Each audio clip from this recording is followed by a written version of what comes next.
तो आपकी प्रेयर्स कितनी पावरफुल हैं ये आपको अब अंदाजा हो चुका होगा। हो गया कि नहीं हुआ?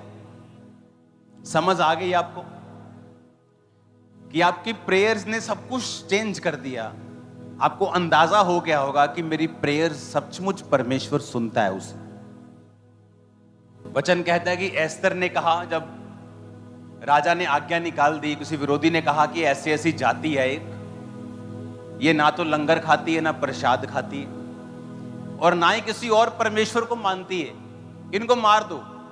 राजा ने कहा अच्छा, ऐसी प्रजा हमारे बीच में है। कहता हाँ राजा, हो सकता है कल को तेरे खिलाफ खड़े हो जाएं। कहता ठीक है, तू क्या चाहता है? उसने कहा मैं चाहता हूं कि तू इन्हें मार दे। राजा ने अंगूठी दी और कहा जो तेरा दिल करता तू कर ले। पढ़ा है बाइबल में? अपने हाथों को उठाओ, बाइबल को उठाओ, बोलो जो वचन मैं सुनूंगा 100 गुना फलों को लेके आऊंगा। एस्तर 3 उसकी 11 से 13 आयत में लिखा है, और राजा ने हमान से कहा वो चांदी तुझे दी गई है और लोग भी, तू जैसा चाहे वैसा व्यवहार उनसे कर। क्यों उसी पहले महीने के 13वें दिन को राजा के लेखक बुलाए गए। हमान की आज्ञा के अनुसार राजा ने सब अधिपतियों, प्रांतों के प्रधानों, देश देश के लोगों के हाकिमों के पास चिट्ठियां लिखी छाप लगाकर। क्या चिट्ठी थी? 13 आयत में लिखा, राज्य के सब प्रांतों में इस आशय की चिट्ठियां हरकारों के द्वारा भेजी गई कि एक ही दिन में अदार नामक 12वें महीने के 13वें दिन को क्या जवान, क्या बूढ़े, क्या स्त्री, क्या बालक, क्या यहूदी, क्या बालक, सब यहूदी मार डाले जाएं, नष्ट किए जाएं और उनका सत्यानाश किया जाए, उनकी धन संपत्ति लूट ली जाए। एस्तर 4 उसकी 1 आयत में लिखा है, जब मोर्दके ने जान लिया कि क्या क्या आज्ञा निकली है, तो वो वस्त्र फाड़ कर, टाट पहनकर, राख डालकर नगर के मध्य जाकर ऊंचे और दुख भरे स्वर से चिल्लाने लगा। तब मोर्दके ने एस्तर के पास कहला भेजा। ये एस्तर जो रानी थी, मोर्दके की एक तरह की बेटी थी, उसकी दूर की बहन जो उसने पाली थी, और वो रानी बन गई थी उसी की कृपा से, क्योंकि वो उसका मेंटर था। और उसने जाके कहा कि जब एस्तर के पास पहुंच और उससे कहे कि तू मन ही मन विचार ना कर कि मैं राजभवन में रहने के कारण जब सब यहूदियों में से बची रहूंगी, क्योंकि तू जो इस कारण इस समय चुपचाप हो रहे, तो किसी न किसी उपाय से यहूदियों का छुटकारा तो और उद्धार तो हो जाएगा, परंतु तू अपने पिता के घराने समेत नष्ट होगी।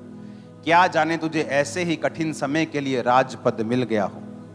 एस्तर ने मोर्दके के पास जाकर कहा, तू जाकर शूशन के सब यहूदियों को इकट्ठा कर, तुम सब मिलकर मेरे निमित्त उपवास करो और 3 दिन रात ना तो कुछ खाओ ना तो कुछ पियो। मैं भी अपनी सहेलियों सहित उसी रीति उपवास करूंगी और ऐसी ही दशा में नियम के विरुद्ध राजा के पास भीतर आऊंगी। यदि नष्ट हो गई तो हो गई।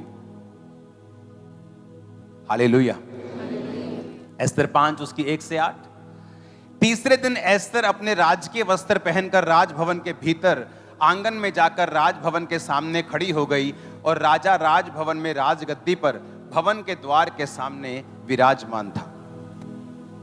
अब मेरी बात को ध्यान से समझना। और रानी ने कहा राजा के पास जाके, तो रूल ये था कि जब एक राजा गद्दी पे बैठा है तो कोई भी उसकी आज्ञा के बिना पास नहीं आ सकता। अपॉइंटमेंट लो तो आ जाओ, ऐसा सिस्टम था। तो वचन कहता है कि वो बिना अपॉइंटमेंट उसके भवन के बाहर खड़ी होगी, उसके रूम के। ये मालूम था उसको कि राजा मेरे प्राण भी ले सकता है, पर वो रोजों में गई थी। कैसे गई थी? उपवास में गई थी। राजा ने कहा इसको अंदर आने दो, अंदर गई। उसने कहा राजा एक विनती करने आई हूं। क्या विनती करती? कि तू मेरे पास खाने के लिए आएगा। उस दिन दूसरा रोजा था। राजा ने कहा ठीक है, मैं खाने के लिए आऊंगा।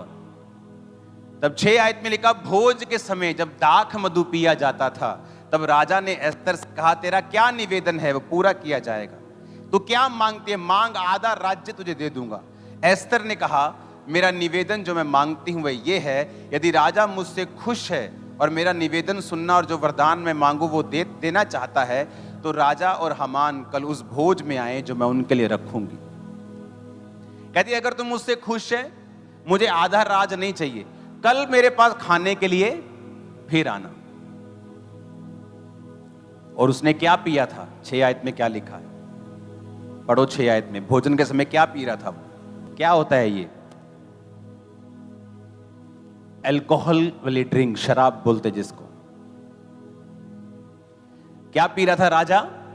राजा मसीह में नहीं था, परमेश्वर का नहीं था, अन्य जाति राजा था। यह रानी मसीह में थी और राजा के किसी खास बंदे ने कपट के साथ यह आज्ञा निकाल दी, क्योंकि वो यहूदियों से नफरत करता था, कि सारे यहूदी एक दिन में मार दिए जाएं।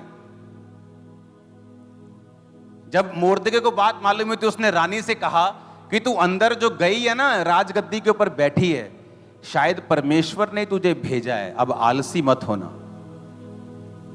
मैंने ऐसे क्रिश्चियन लोग देखे हैं जिनको परमेश्वर ने पॉलिटिकली बड़ा बढ़ाया है, लेकिन जब क्रिश्चियन लोगों के लिए खड़े होने का समय होता है वो चुप रहे। परमेश्वर ने गद्दी से उतार दिया उसको। क्रिश्चियन लोगों को गद्दी किसी काम के लिए मिलती है, अपने लोगों के लिए खड़े करने होने के लिए मिलती है। क्रिश्चियन लोगों का डिमांड राज करना नहीं है, उनकी डिमांड होती कि हम परमेश्वर के काम कर पाएं, हेल्प कर पाएं लोगों की,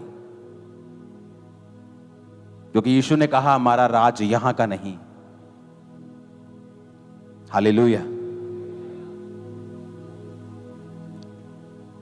वचन कहता है उसने शराब पी, लेकिन 6 बाब में लिखा उस रात राजा को नींद नहीं आई। कभी सुना है ऐसा कि फुल शराब पी है राजा ने और नींद नहीं आ रही? तो शराबी को तो ऐसे होता है कि उसको तो मतलब नाली के किनारे गिर पड़ता है, वो कुत्ते उसका मुंह चाट रहे होते हैं। होता है कि नहीं? देखा है कि नहीं? उसको तो होश नहीं होती। अगर इतनी शराब नहीं पी, उसने ज्यादा पी ली फिर भी, तो सो तो वो जाता ही है, लेकिन बाइबल कहती राजा को उस रात नींद नहीं आई। रीजन क्या था? वो रोजे, वो प्रार्थना जो सारे यहूदी और एस्तर मिलके कर रहे थे।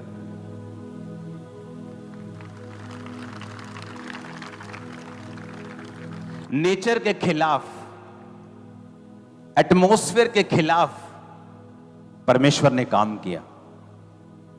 जबकि उस रात वो क्यों लिखा वचन में कि वो दाख मधु पी के गया? इसका रीजन है लिखने का कि वो फर्मेंटेड, वो अल्कोहल वाली ड्रिंक्स पी के गया, ताकि ये मालूम हो कि उस रात नींद ना आने का कारण क्या है। ऐसा नहीं लिखा कि कॉफी पी के गया कि भाई साहब कॉफी पी ली नींद नहीं आई, कि चाय ज्यादा पी ली 2 कप नींद नहीं आई। लिखा वो शराब पी के, मदिरा पी के, दाख मधु पी के। दाख मधु और दाख रस फर्क है। जहां दाख मधु आया वो स्ट्रॉन्ग ड्रिंक पी के वो गया, लेकिन उस रात नींद नहीं आई। शराब पी के भी नींद नहीं आई। जब नींद नहीं आई उसने कहा ऐसा करो, रिकॉर्ड निकालो। तो बाइबल कहती है, इतिहास की पुस्तक कहता लाई जाए और पढ़ के राजा को सुनाई जाए। तो उसमें लिखा हुआ मिला कि एक बंदा है मोर्दके नाम का, जब तेरे खिलाफ 2 बंदे तुझे मारने का प्लान कर रहे थे, तो मोर्दके ने उनका प्लान जाहिर कर दिया था और तुझे बचा लिया था। कहता अच्छा इतनी बड़ी बात हो गई। तो फिर क्या किया मोर्दके का? उसको कोई पैसा दिया, कोई घर दिया, कोई जमीन दी, कुछ उसको ऊंचा किया। उसके बदले में उसको क्या दिया? कहते कुछ नहीं दिया। कहते उसको बुलाओ। वो वही मोर्दके था जो एस्तर का भाई था, एस्तर को पालने वाला। देखो रोजे क्या कर रहे थे? रोजे प्रार्थना